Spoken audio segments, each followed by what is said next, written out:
Okay, hello everyone. My name is Stefan Antonio Sendri, and I'm from 12 TJAT 5 and TM3. So today I'm gonna tell about text control. Okay, the introduction. This introduction is I'm going to explain about transform rapidly about technology and the mental health.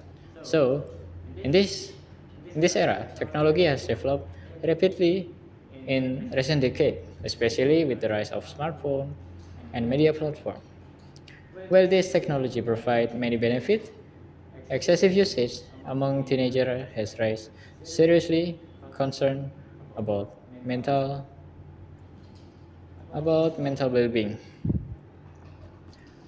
In Indonesia, the high level of social media consumption among young people has been increasingly linked to anxiety, stress, and other physiology problems. Because of this risk, some people argue that government should introduce strict digital curfew law.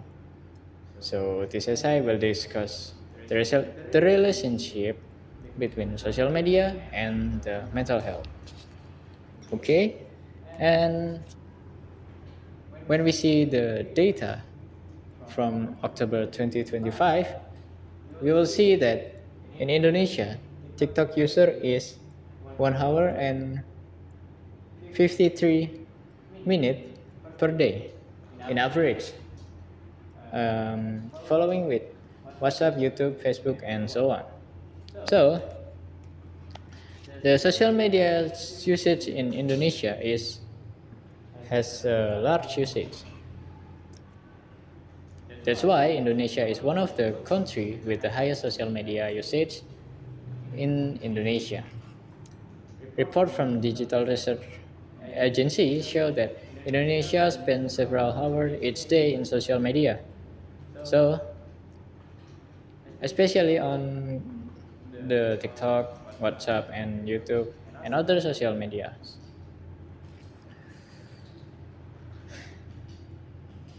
Teenagers make up a large portion of this user, and many of them spend a significant amount of their daily time to spend on online, especially on the social media.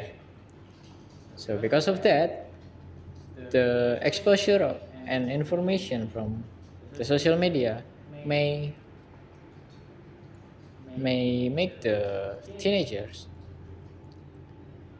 anxiety because they compare with others, not compare with their achievement, but with others person like in the social media. The next one is the information problem.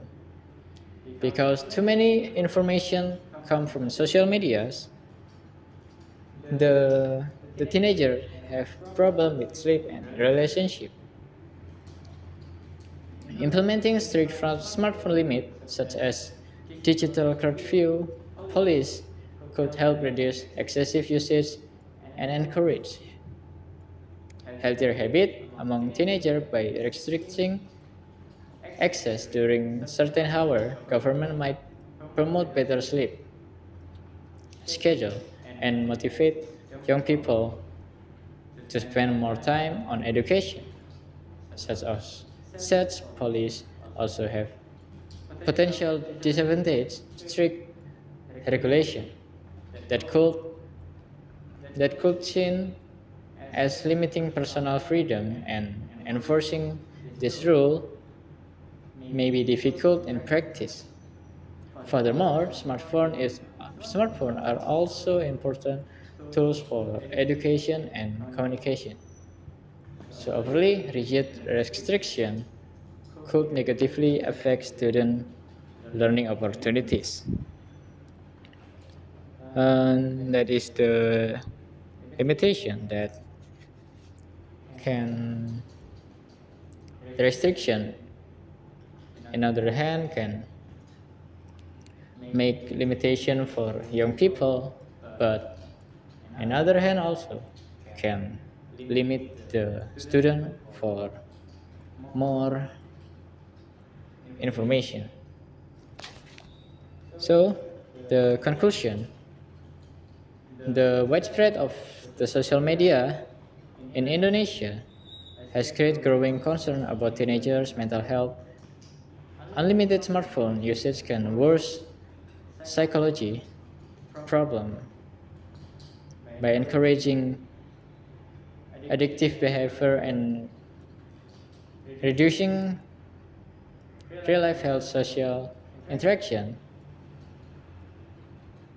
Although strict smartphone restriction could help address this issue and promoting healthier lifestyle, they must be implemented carefully to avoid limiting.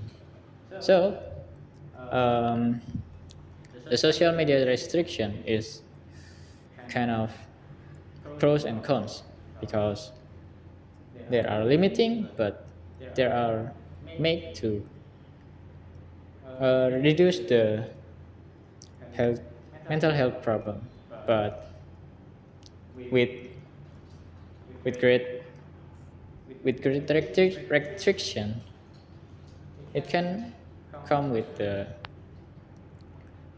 better performance of these young people. So maybe that's for my conclusion and my information that I can give. I'm Stefan Antonius Hendrik. Thank you.